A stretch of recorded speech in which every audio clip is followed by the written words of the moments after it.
Goedemiddag allemaal, mijn naam is Aras Azad en namens FX-Flat heet ik iedereen welkom bij dit webinar. In dit webinar gaan we vandaag wederom samen met Tom Lassing kijken naar een interessante analyse van een aandeel. Ditmaal een aandeel met een PEG-ratio van 0,14. We nemen hierbij ook een kijkje op het online accountbeheer, oftewel beleggingsrekeningportaal van FX-Flat. Zoals gebruikelijk gaan we even kort door naar de risicowaarschuwing. Hierbij is het belangrijk om te vermelden dat alles wat in dit webinar wordt besproken geen handelsaanbeveling of beleggingsadvies is en alleen dient voor trainings- en informatieve doeleinden. U dient dus voor alle duidelijkheid zelf de beslissingen te nemen. Nou, dan gaan we door naar FX-Flat. De meesten zijn er wel bekend mee. We zijn er ook meer dan 25 jaar actief als de toonaangevende online broker met onder meer een topbeoordeelde Nederlandstalige klantenservice. Qua rekeningen hebben we twee varianten. Eenmaal de tradingrekening en andermaal de beleggingsrekening. Kijken we kort naar de tradingrekening en bijbehorend MetaTrader handelsplatform. Hiermee kunt u dus vooral daytraden, oftewel daghandelen in vrijwel alle mogelijke CFD's. En dat kan dus allemaal met 0 euro transactiekosten. U betaalt voor alle duidelijkheid 0% commissies over de trades.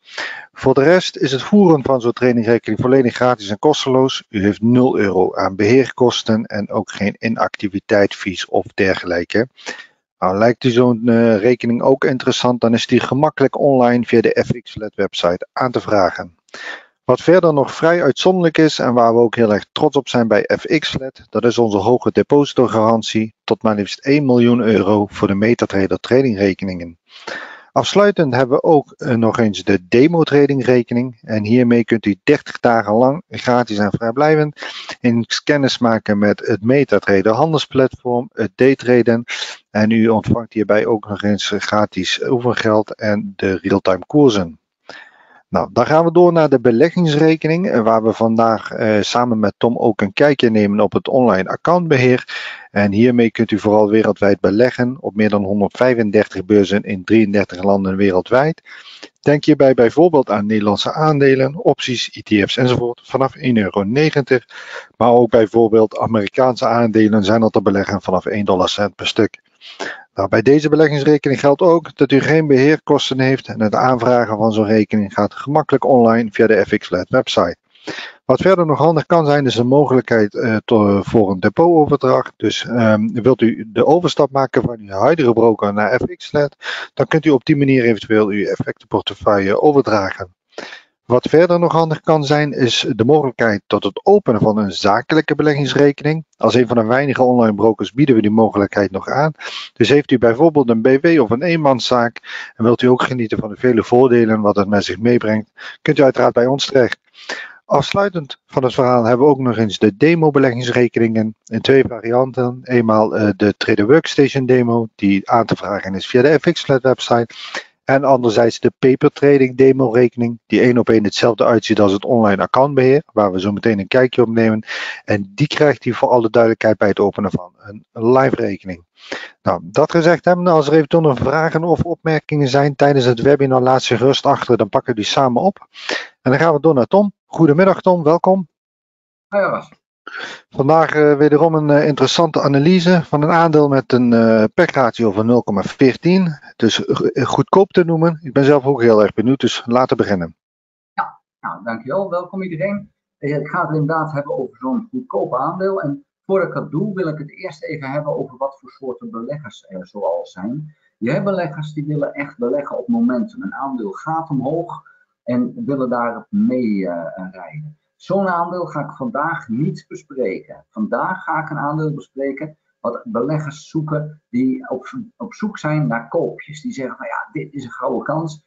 Als ik deze koop, dan heb ik de potentie dat die verdubbelt in een jaar of meer. Hè. Dus dat is nu vandaag wat ik ga bespreken. Dus dat moet je even realiseren. Het gaat om het aandeel Check.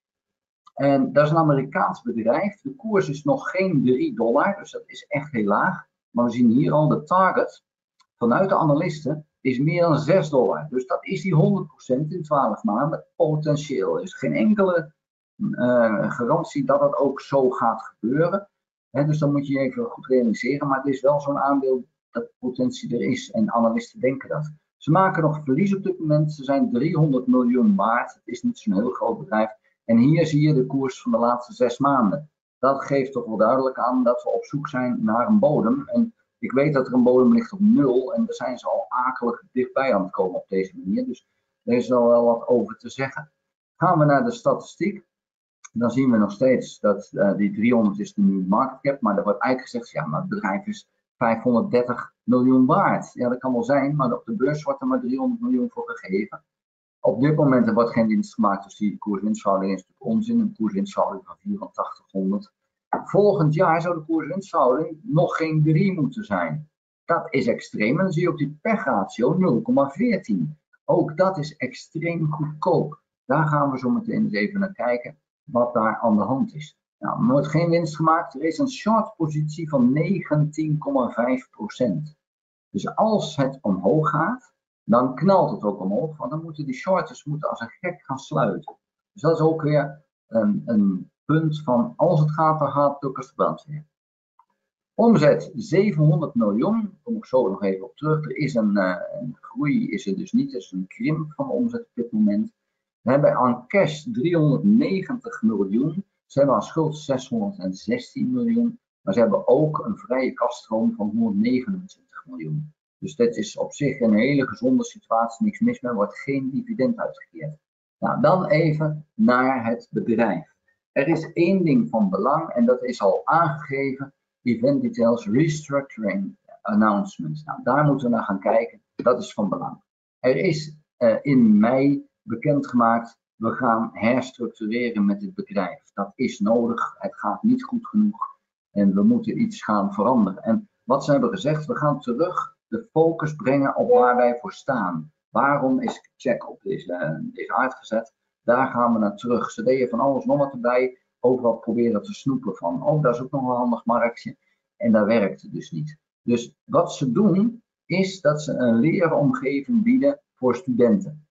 En zij hebben daar dus een heleboel aanbiedingen voor. Wat ze dus nu teruggaan is naar die student. Waarvoor zijn we er? We zijn er voor die student. Hoe kunnen we die student zo goed mogelijk helpen om te studeren, om te leren? Nou, dat is waar ze naartoe gaan. Daar gaan ze dus volledig op inzetten. En dat doen ze in de 6 landen. En ja, eigenlijk dus terug naar de basis. En dat is even van belang. Nou is dus de vraag, ja, geloof je daarin als belegger? Nou, dan zou je zelf moeten kijken van of dat iets is waarvan je zegt, ja, daar geloof ik wel in dat ze het doen. Er is natuurlijk geen enkele zekerheid of die herstructurering dat eigenlijk succesvol gaat zijn. Dat weet je gewoon pertinent niet. Dus dat is ook wel even een punt van, nou ja, dan moet je naar kijken van, heb ik daar geloof in dat dat gaat gebeuren? Die analisten kunnen wel zeggen, we verwachten dat het hartstikke goed gaat, maar ja, denk jij er ook zo over? Kijken we naar de topinstitutionele houders, dan is Vanguard en BlackRock meer dan 10% ieder. Die hebben er vertrouwen in. Dus dat is dan wel een punt. State Street staat er met 2,5% wel lager dan normaal. Nou, en je ziet hier dat Celibra, die zit er fors in met 2 verschillende plekken. En heeft het uiteindelijk bijna 14% van de aandelen. En dan naar de insiders. En je ziet dus een Stock Awards, dat is er. En we zien in december vorig jaar, toen zijn ze nog aan het verkopen geweest op een koers van boven de 10. Nou, dat is een slimme zet geweest, want het is nu onder de 3. Die zagen wel aankomen, en dat is dus de voorkennis van de insiders. Die zagen wel aankomen, dit gaat helemaal mis. Wij gaan een herstructurering bekendmaken. Nu, als ze zo die aandelen verkopen, want die koers gaat omlaag zodra wij dat gaan aankondigen. Dus dat hebben ze goed gezien. Ja, als je dan ineens ziet van die insiders die zijn als gek aan het verkopen, dan weet je al hoe de bui hangt. Dus dat bleek hier ook wel zo te zijn. Dan naar de analisten. Die hebben gezegd 90 dagen geleden, we geloven nog 113 cent, nu 103 cent. Volgend jaar 116 cent en dat is nu 110 cent. Dus die verwachting is even teruggebracht, maar is nog steeds ja, toch aardig. Dat betekent dat je dus inderdaad, als er daadwerkelijk $1 winst wordt gemaakt, dat je met een koers van 3, dus een hele mooie koers-winstverhouding hebt van 3. En dus dat klopt wel. Dus als die winst daadwerkelijk zo hoog wordt, en zoveel extreem hoger is het niet als dat ze hebben gehad de laatste tijd, de koers is nu interessant, die onder de 3. maar we zitten in een dalende trend. Kijken we naar de financials, dan zie je dat die omzet is gestegen tot 2021, de corona-effect. En daarna is het omlaag gegaan en merk je, de corona-effect echt weg en hun omzet ook. Dus er kwam zo iets terug. Dus daar zit geen enorme groei in. Dat is echt wel iets van belang. Ze moeten echt iets bieden waardoor ze weer gaan groeien. Nieuwe markten aanboren of herstructureren en goedkoper zijn. Dat kan natuurlijk ook. Je zegt ja, de omzet groeit niet, maar we gaan onze kosten beperken. Dus als je interesse hebt in deze aandelen, en ze zijn in zekere zin voor bepaalde beleggers heel interessant, alsjeblieft kijk even goed in de verschillende gegevens die ze daarover hebben geschreven. Hoe het zit met die herstructurering en kijk of je je daarin kan vinden als zijnde van hey, interessant. Want de koers, als we hier kijken, ja, die is dramatisch toegenomen, die is alleen maar aan het dalen. En je ziet wel dat de MACD iets oploopt. Je ziet dat ook de TRIX even een zetje omhoog gaat. RSI is neutraal, maar die koers gaat omlaag. En de laatste dagen bleef het een beetje hangen. Maar zou je instappen, dan zou het wat mij betreft de 2,59 als een stoploss kunnen dienen. Maar eigenlijk is het zo, als je instapt, doe dat niet in één keer met alles. Doe het in meerdere tranches. En ja, of je dan een stoploss moet inbrengen in dit geval. Ik weet niet of je dat moet doen, maar wees wel voorzichtig. Dit kan heel snel weer omhoog gaan, maar het kan ook wegkwijnen en stoppen. Dus hou je dat even goed voor ogen dat dat zo is.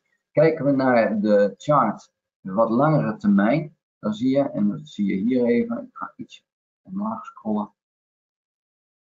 Dit aandeel is meer dan 100 waard geweest. We staan nu op 3, nog niet eens op 3. Dus dat is een gigantische daling. We zijn ook, als je kijkt naar 2016, daar staan we nu ver onder, want toen was het nog 8.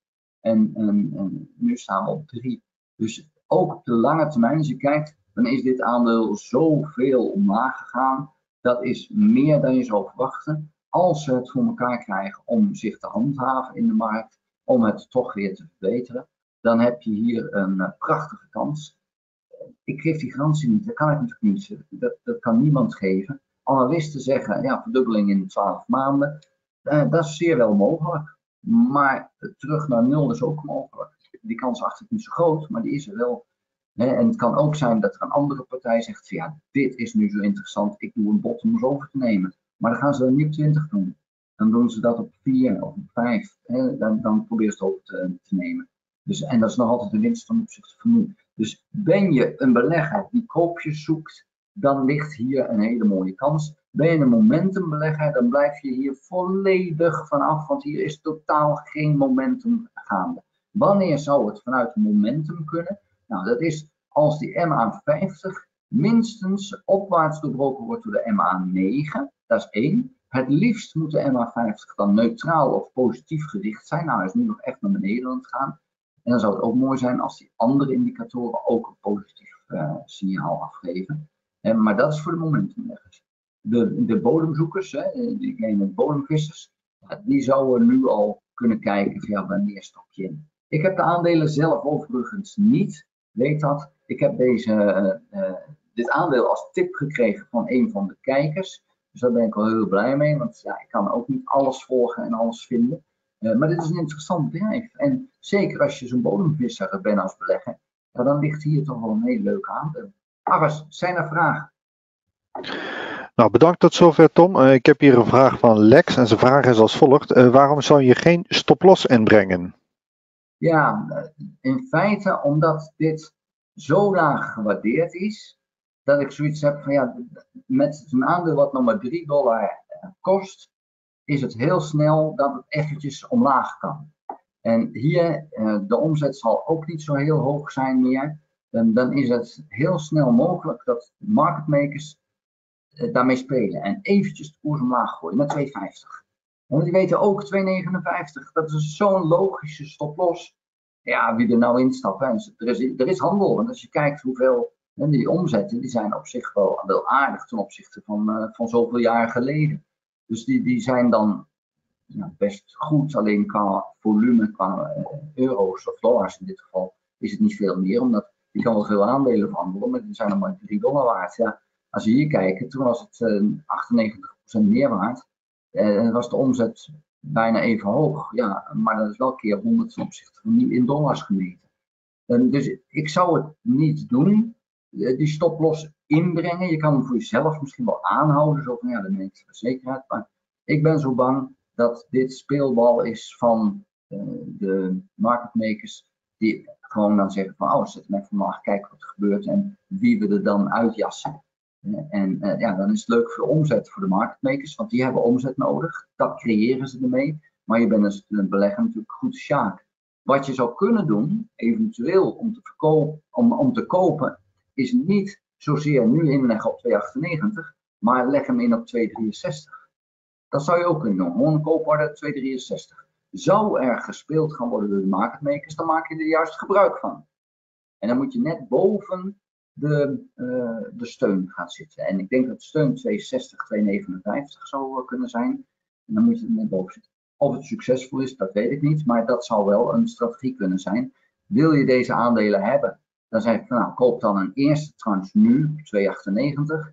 Zet dan de tweede in op 2,65 en kijk op dat moment of je dan nog een derde en dan heb je dan al een positie van oké, wanneer zet je die dan in? Dat zou een mogelijkheid kunnen zijn. Dus dat is eventjes mijn reactie op een goede vraag van Lex. Oké, nou bedankt Tom. Voor de rest geen verdere vragen. Nou, dan ben ik er volgende week weer. Iedereen bedankt voor het kijken en Aras was voor jou.